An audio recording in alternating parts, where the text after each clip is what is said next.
Hi everyone, in front of me I've got OPPO F19 and let me share with you how to change the wallpaper on this device. So let's start with opening the settings, and here we have to scroll to find wallpapers and style. Now let's tap on the wallpapers section, and as you can see here we've got some albums from which we can choose the wallpaper from.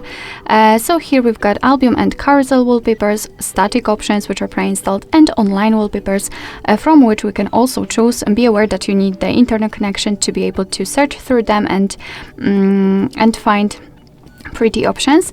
And basically all you have to do in order to check the preview is to simply tap on it. So for example this one, as you can see, we'll see it on the full screen, and if you're happy with your choice, just tap on apply.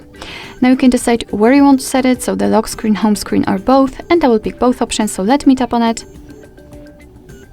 and let's go back, and as you can see the wallpaper has been applied successfully. Alright, so that will be all. Thank you so much for watching. I hope that this video was helpful, and if it was, please hit the subscribe button and leave the thumbs up.